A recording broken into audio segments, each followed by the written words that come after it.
Olá, estamos começando mais um Rio Grande que dá certo reconstrução. Hoje recebendo José Paulo Cairoli, presidente da Associação Brasileira de Angus e Ultra Black. E também ex-vice-governador do estado do Rio Grande do Sul, também integrou a Federação, Sebrae, RS e tantas outras federações aqui no estado, construindo o nosso Rio Grande. Seja bem-vindo ao Rio Grande que dá certo. Obrigado, é sempre um prazer poder conversar contigo e gostei do Rio Grande que dá certo. Acho que nós temos que ter posição, ser positivo e acreditar que nós efetivamente fazemos a diferença para o nosso país. O senhor está chegando ao comando da Federação dos Criadores, da Associação de Angus e Ultra Black. Não é a primeira vez, o senhor já esteve em 2004 e também em 2008. O que mudou de lá para cá, daquele cenário que o senhor encontrou lá para o cenário que o senhor vai encontrar hoje? Foi 2004, 2006 e a reeleição até 2008. Na verdade, não estava dentro dos meus propósitos voltar. Eu nunca, em momento algum, eu retomei a mesma função, o mesmo cargo, porque eu acho que a gente tem que dar oportunidade e espaço para cada um. Mas o destino quis que eu voltasse 18 anos depois, 16 anos depois, então sabendo que temos um desafio bastante grande. Primeiro, a associação tinha um tamanho, ela começou lá em Uruguaiana, depois, quando eu era diretor e vice-presidente, nós foi deslocado de Uruguaiana para Porto Alegre, para Esteio, lá no prédio nosso da Expo Inter, e de lá viemos para Porto Alegre. Depois avançamos, na época do Joaquim Melo, a compra de uma sede em Porto Alegre. Mas ela está muito ligada à Uruguaiana, é lá que ela nasceu, Nasceu né? em 1960 lá em Uruguaiana. E aí ela foi crescendo e hoje ela tem um tamanho, uma importância no cenário nacional e até, vamos dizer, no cenário mundial, dado nosso programa de carne certificada Angus, que é um sucesso. Então, vou dizer, hoje é uma associação totalmente diferente do que era lá atrás. Primeiro, nós estamos num momento, as coisas vão evoluindo, hoje o produtor rural é o empresário, então vê muito custo, vê muita oportunidade, está muito mais atento no mercado, e a associação tem que ter. Qual é o sentido de uma associação? É prestar um serviço aos associados. Por que eu sou sócio de uma entidade ou de uma associação se não tem essa finalidade? Então, esse é o nosso esforço. Isso que nós estamos trabalhando agora, nesses próximos dias, mês de janeiro, num planejamento estratégico, onde nós estaremos definindo alguns pontos básicos. O que nós queremos com a nossa associação? Estar mais atento ao produtor de Angus e criador de Angus e evoluir ainda mais no programa de carne Angus. Isso aí, até agora, teve um crescimento importante. Tem espaço de evolução na genética? Sim, tem espaço. Porque o Angus não é a gente que diz, há um reconhecimento mundial que Angus é a melhor carne do mundo. Então, o que a gente consegue agregar com outras raças, e aí nós temos que olhar os zebuínos, que é o que atinge todo o mercado nacional, com o Angus ele cumpre uma missão extremamente importante. Para ter o tamanho do nosso programa, esse ano vamos terminar com 436 mil cabeças de gado Angus certificada. Certificadas. Então, o que quer dizer isso? Os animais que entram no brete até a hora do corte, aquele que vai para o açougue, vai para o supermercado, esse vai um acompanhamento da Associação Brasileira de Angus no cumprimento dessas exigências. E nós somos auditados por uma empresa que nós contratamos, porque esse selo é muito importante quando se pensa em mercado externo. Todos os exportadores, no caso os importadores, querem essa carne com essa garantia. E isso nós estamos dando, por isso a gente tem a segurança que nós temos em 11 estados frigoríficos que nós trabalhamos com a carne certificada e 55 frigoríficos. Então, a nossa dimensão, que quando eu comecei era Rio Grande do Sul, depois eu dei o primeiro passo, na época de presidente, para São Paulo e Mato Grosso do Sul, e depois houve essa expansão muito importante, muito significativa, que nada mais é do que a raça nos empurra. Sim. Então, podemos dizer o seguinte, que nós temos uma grande vantagem, que criamos uma raça que o consumidor quer. O Galvão Bueno dizia, na época, uma coisa muito interessante. O Nelore, eles falavam no Nelore, e o Angus é um casamento de interesses. Porque nós temos uma carne com maciez, nós temos com sabor, com marmoreio, diferente do zebuíno.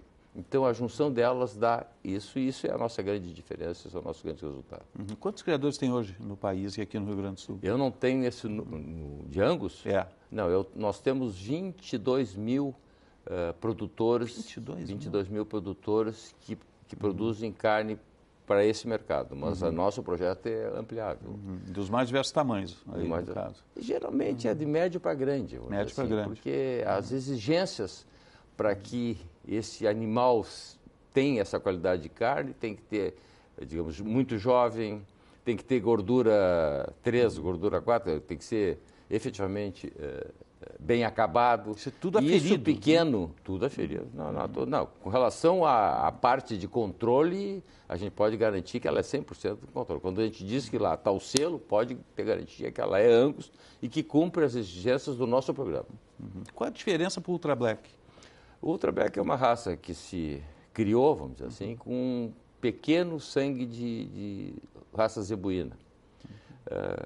Lá atrás, mais tempo atrás, entre 8 anos, 9 anos, se viu lá nos Estados Unidos que eles se utilizam desse tipo de cruzamento e nós copiamos, vamos dizer assim, trouxemos para cá, porque a gente, com essa raça, nós atingimos um mercado que o Angus touro não vai, por causa do calor, por causa de alguma série de coisas, muito carrapato. Sim. E botando um pouco de sangue zebu pelo mais fino, menos risco de carrapato, eles permitem andar os touros. Porque o nosso é uma rusticidade isso. Rusticidade. O nosso touro funciona no botijão, no sêmen. Tá? Aí vai para todas as partes do mundo. E o que é o grande crescimento da raça? Foi em cima dos confinadores. Os confinadores viram que um cruza-angus, o resultado deles é mais rápido e mais econômico. Por isso que nós tivemos, então, digamos, não foi a associação, quer dizer, a associação saiu atrás, começou a crescer, e nós fomos atrás desse mercado. Que, sem dúvida nenhuma, hoje o produtor rural não é mais um fazendeiro aqui, hoje é empresário.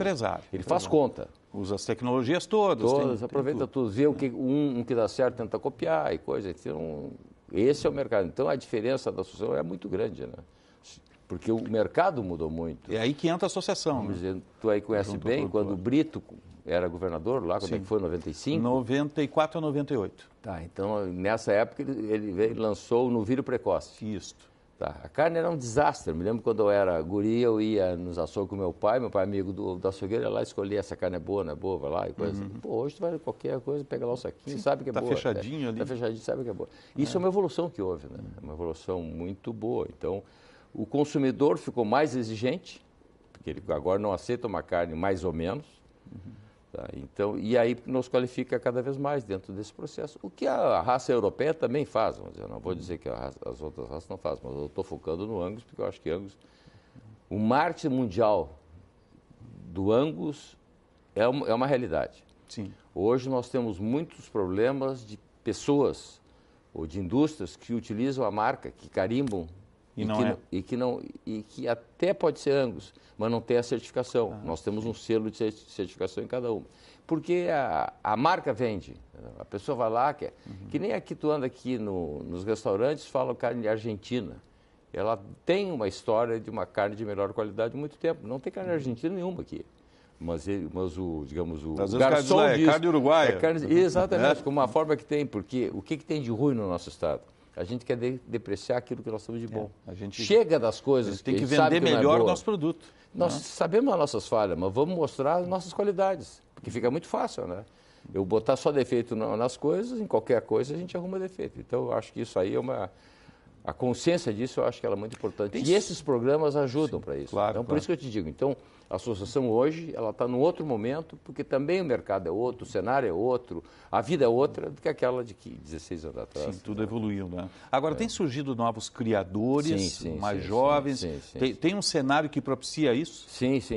Esse é o grande problema. Até criadores mais velhos. Porque antes tinha até dificuldade de sucessão, né? Aí é que eu acho que a associação tem um papel importante, entendeu? Chega lá na minha propriedade, tem que saber o que é a... Talvez a gente tenha que ter uma estrutura de fomento mais... Digamos, é um custo, mas é um investimento que a gente vai fazer para o futuro, né? Tudo que nós estamos fazendo agora, o resultado não é hoje, amanhã. Isso é amanhã. Então, esse é o processo que está na minha cabeça, na associação, nós trabalhamos. Fomento. focar naqueles e expandir ao máximo no entorno. Porque eu acho que o que eu penso na... Tem até um espaço para turismo, assim, né? Claro, Como se pega o trem ali do Pampa e vai para uma vinícola, se pega o trem daqui a pouco e vai para uma fazenda. É isso aí, a gente como está no dia a dia nem valoriza. É, isso é uma experiência, eu vejo como na dizem. Expo Inter, que é a única exposição nacional que eu vejo que tem entrada de público, aquele movimento. Pô, as pessoas ficam encantadas com isso, que para nós é o nosso normal, e eles ficam entusiasmados. Então, esse tipo de coisa, eu vejo, que eu acho que o trabalho do turismo lá com o secretário Santini, ele está sendo muito importante. Acho que o governador acertou a mão, esse investimento na indústria do turismo ele é fundamental no estado do Rio Grande do Sul, porque a gente não conhece as coisas boas nossas, inclusive. E da porteira para dentro tem uma experiência tão rica para ser mostrada, né? Total.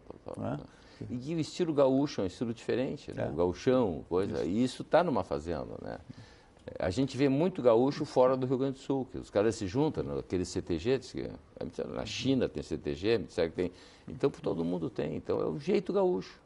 Esse jeito gaúcho é uma coisa, o cara que é gaúcho vai continuar sendo gaúcho, e que sai daqui, sai mais enraizado ainda. Então isso nós temos que valorizar. Se a gente imaginar quantas crianças nascem, crescem aqui, nunca entraram numa fazenda ou não viram Angus de perto. Nunca viram. Né? Tem que esperar a Expo Inter para ver.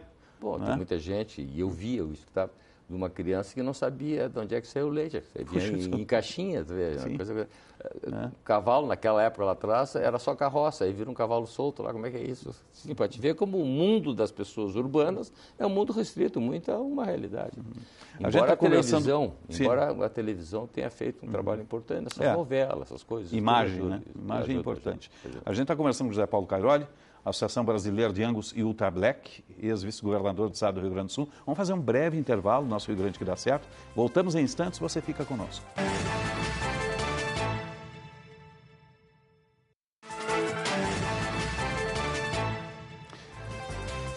Estamos retornando com o Rio Grande que dá certo, hoje recebendo o José Paulo Cairoli, presidente da Associação Brasileira de Angus e Ultra Black, ex-vice-governador do estado do Rio Grande do Sul. Né? Falamos um pouquinho da história da associação, um pouco também do animal, né? E da sua qualidade, a carne. Falar um pouquinho de mercado. O que pode representar o surgimento desta união Europeia com o Mercosul nesse processo todo? A gente tem escala para atingir esses mercados, qualidade a gente tem, né? Nós estamos hoje em 40 países, 41 países, então somos essa carne certificada, então ela teve um crescimento muito importante. 45% da nossa exportação é para a China. China, nós temos que analisar o que vai acontecer. Trump agora nessa arrancada, a expectativa, o desejo dele é fazer muita coisa, de aumentar imposto e... Acabou de renovar acordos com a China. Acordos de ciência com a China. Então o que acontece? Então existe muita conversa, nós vamos ver o que vai acontecer. O Brasil hoje incomoda o mercado mundial com relação a alimento. Nós produzimos alimentos com alta produtividade com um custo menor do que o deles, sem subsídio. Né? A gente fala que tem subsídio e não é verdade, não tem subsídio. Então, nós incomodamos o pessoal. O que aconteceu, o assunto Carrefour, nada mais é do que uma represália do nosso mercado que está crescendo e que vai estar ocupando os espaços. E a França sempre foi protecionista, né? Não é a primeira vez. Sim, né? Todos eles têm que garantir o mercado deles, senão eles vão perdendo. Né?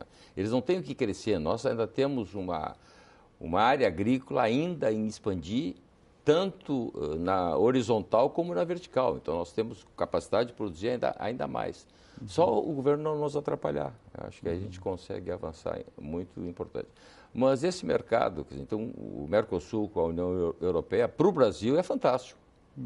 Cria muitas outras oportunidades.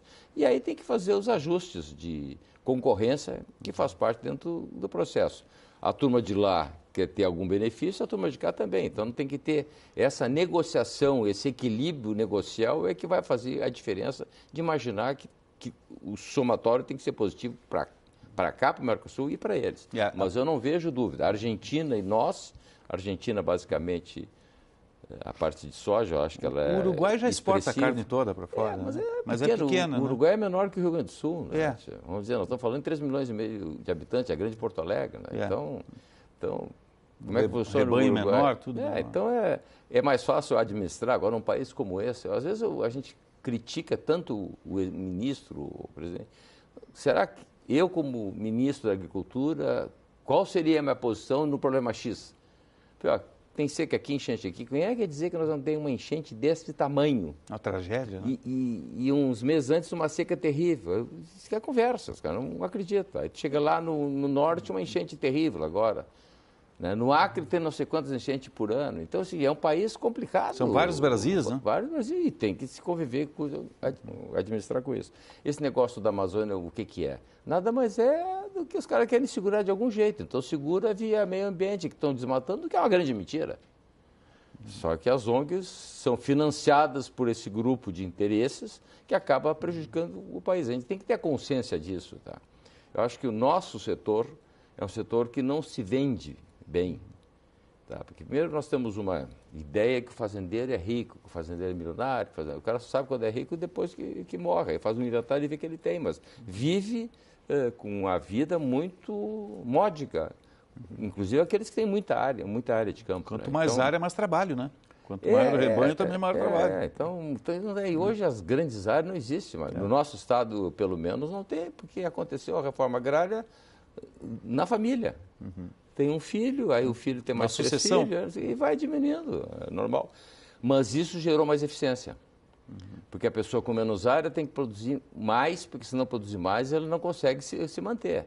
Antigamente se tinha uma área bastante grande e as perdas não aconteciam, não apareciam. Hoje nós temos uma área menor do que aquela original dos avós, começa a ter resultados negativos em alguma área. Então, esse é um esforço que eu acho que a nova geração está tendo, e está tendo esse cuidado para poder se manter na atividade. Insumos.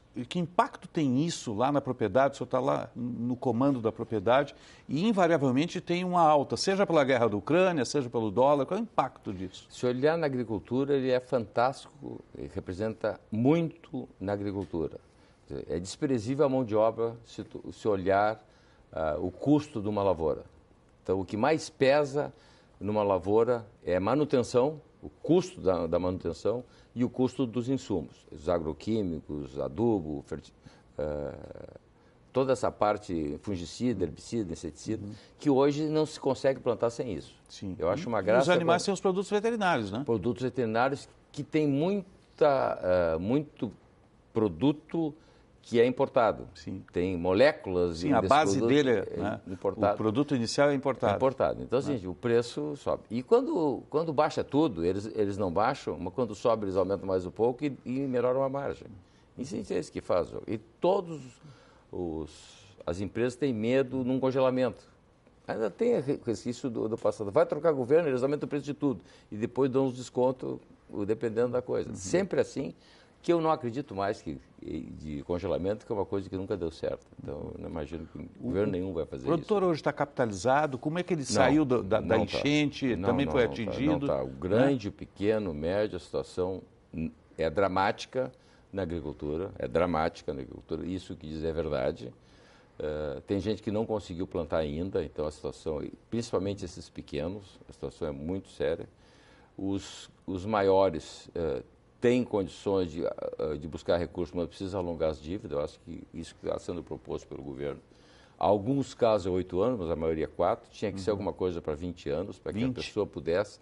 Porque o que acontece que eu vejo um equívoco do governo? Todo recurso que tu bota na agricultura, em 6 meses tu realiza. Além de tu aquecer a indústria de equipamentos, além de tu gerar mão de obra, tu tem o retorno desse capital em 6 meses irrigando a economia. Então, eu vejo que é o dinheiro mais bem empregado de parte do governo, se fosse olhar para esse foco. Mas, verdade, esse dinheiro volta depois para a economia, né? Volta todo ele, porque ele volta em imposto e volta em imposto. Assim como alguns políticos utilizam essas bolsas disso e gera isso que aquece a economia e aquece mesmo, também gera vagabundagem, né? Então, as pessoas, tem gente lá na minha fazenda que a mulher não faz nada, o marido trabalha porque ela ganha a Bolsa Família. E satisfaz ela ganhar 600 pila, 560 pila, por aí está bem. Então, isso alimenta uma coisa negativa. Né? Parece que a gente não cuida do social. Mas eu acho importante ter uma visão mais macro da coisa, não entrar tanto na miudez do negócio. E na pecuária eu vejo um pouco diferente. Não adianta aumentar muito o preço que não tem mercado.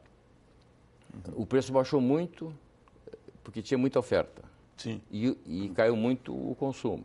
Então agora ele se equilibrou, isso é ciclo, é 7 anos, 6 anos, tem essa barriga, depois sobe de novo. Independente do governo, às vezes a gente diz, não, o governo X, o governo Y, não tem nada a ver com o governo.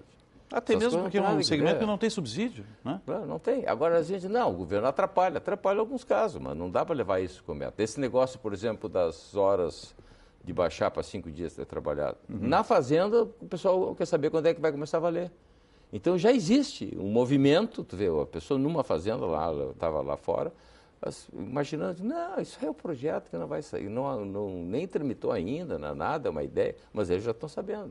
Tá, então, isso é o lado que eu acho que não é positivo para a gente que quer gerar riqueza, gerar emprego, gerar impostos em todo esse processo. A gente está conversando com o José Paulo Cairoli, a Associação Brasileira de Angus e Ultra Black.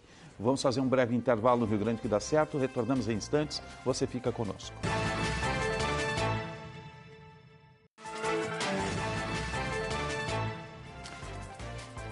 Estamos retornando com o Rio Grande que dá certo, hoje recebendo José Paulo Cairoli, presidente da Associação Brasileira de Angus e Ultra Black, também ex-vice-governador do estado do Rio Grande do Sul, no governo Sartori. Aliás, o senhor ocupou a atividade pública ao longo de 4 anos. O que da atividade pública o senhor aprendeu ou levou para o meio privado de onde o senhor veio, no meio da produção? Primeiro eu tive uma grata oportunidade, grata satisfação de ter trabalhado com o Sartori. Sim. Uma pessoa íntegra, séria, da melhor qualidade, não tenho o que dizer. Eu levei a minha experiência, que foi meio conflitante no setor produtivo, no político, porque as dificuldades e as amarras do setor público é imensa. E a gente como empresário, tudo mais devagar, né? E mais difícil. Porque são coisas que não andam. Não é que as pessoas, é que o processo é assim. O processo é meio... É para não andar. Então eu tive muito choque com relação a isso, muita dificuldade com relação a isso. Esse é o primeiro ponto. O que eu trago de lá? Que nem tudo que a gente pensa é possível fazer no Estado. Não adianta o governador querer se o Estado não quer, porque hoje o Estado não é o executivo, é o legislativo e o judiciário. Se olharmos o Brasil, hoje o judiciário manda mais do que o executivo, muito mais que o executivo. Então, assim, isso é um processo, não é? Eu vou eleger o governador vai fazer... Não, talvez eleja o deputado e ele tenha mais influência do que o governador dentro desse processo. Então, isso, a percepção, para mim, está muito claro. Nós vivemos num parlamentarismo, vamos dizer, de fato. Sim, tem um presidencialismo. É o Congresso. O Congresso, vê o que está acontecendo lá no Congresso. Também, né? Assembleias, claro. Claro que um governador empurra a Assembleia, tem capacidade. Se tiver maioria. Se tiver, pois mas aí cria a maioria, né? Tudo é possível, a negociação, tudo é possível. Tendo a caneta e o poder de persuasão, e isso eu quero dizer que o Sartori exerceu e o governador Eduardo Leite também exerce com sabedoria. Embora jovem, ele tem conseguido avançar muito em coisas que são tensas, que são difíceis, mas é uma experiência muito boa, muito rica. Ninguém é dono da verdade. Dentro de uma empresa, a gente consegue, o chefe ter imposição. No setor público, isso não funciona. Então, se a gente não tiver a habilidade de conviver com as diferenças, de ter habilidade dentro do processo, não avança. Então, tem que ter um pouco de sensibilidade para isso. Eu diria, se eu continuasse no governo, tivesse outra oportunidade, o que eu aprendi, eu ganharia tempo, então não perderia muito tempo nas coisas, até entender como é que as coisas funcionam. Né? Eu citei alguns casos, eu participei de umas reuniões, e eu via que os grupos não se falavam entre si, né? São ilhas. Isso a gente rompeu. Tá? As pessoas começaram a entender que faz parte. Então, você está numa mesa. Então, isso é que eu acho extremamente difícil. E eu vejo um Estado que cada 4 anos troca de dono. Então, tu pega uma empresa, cada 4 anos troca de dono, como é que é? É difícil, né? O cara trabalha 3 anos, no último ano... continuidade. Claro, não, nós tivemos... Na reeleição. Terceiro, não, vou dizer, nosso governo com Leite, teve uma quantidade de muitas coisas, né? Sim. Estilo diferente, mas o eixo é o mesmo. O eixo do programa é o mesmo. Então, nós temos um 3º mandato com eixo. É a primeira vez da história do Rio Grande do Sul que passa além de um mandato, nós já estamos no terceiro mandato, então isso aí nos ajudou muito, né? Os equívocos que o Executivo faz no primeiro mandato deixa de fazer no segundo, ou diminui os riscos, avança em outras coisas. Então tem um exercício democrático que faz a diferença quando a pessoa tem foco dentro desse processo. O que é fundamental para o Rio Grande dar certo? Primeiro, a pessoa ter disposição a ajudar o Estado. Eu acho que não é positivo a gente só achar o lado ruim das coisas e não ver o lado bom das coisas. O Estado do Rio Grande do Sul é exemplo para muita coisa.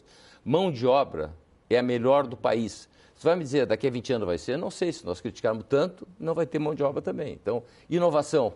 Não é por acaso que essas grandes empresas vieram para o Rio Grande do Sul. Não é pela cara do Sartori, pela cara do Leite. Vieram porque vem um Estado com esse potencial. Uma John Deere, eu vou citar algumas que eu sei, uma John Deere veio para cá, reinvestiu aqui. Uma Dell está aqui por acaso. CNPC? CNPC, a maior indústria do mundo está aqui, a CNPC. Então, assim, não é porque o governador fez, é que o Estado é. Claro que o governador ajuda, claro que ajuda.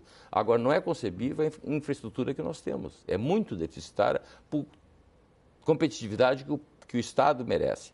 Nós somos um Estado que não estamos no centro do Mercosul, porque não existe Mercosul, nós estamos numa ponta. Quanto mais crescer o Norte e o Nordeste, mais o Rio Grande do Sul vai perdendo a sua importância. Política nós já perdemos, né? Nós temos um ministro, eu acho que não vai ter mais, né? Vai sair.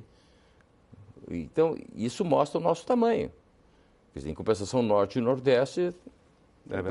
Então, isso é culpa de quem? É deles? Não, me desculpe, é culpa nossa como sociedade. Então, nós temos que fazer o nosso papel. Não dá para terceirizar aquilo que é nosso. Eu cumpri uma missão, 4 anos, mais outros Cairoli têm que fazer o mesmo. Claro. Tem que dar sua contribuição e a gente vai mudando de patamar. Eu citava lá muito, falava muito sociedade. O pessoal achava graça. Todo mundo pegou esse negócio. Nós estamos aqui por quê? Para atingir a sociedade. Então, eles não diziam outras coisas. Mas isso é fundamental dentro desse processo. Então, eu vejo muito rica. E acho que o governador Leite está fazendo uma continuidade de um trabalho importante para nós. Presidente Cairoli, mercado de Angus, né, e os proprietários também, os criadores, são parte desse Rio Grande que dá certo. Obrigado pela presença conosco aqui. Obrigado, Ozir. É um prazer poder sempre falar contigo e com teus ouvintes. O Rio Grande que dá certo vai ficando por aqui. Obrigado pelo carinho da sua audiência e até uma próxima oportunidade.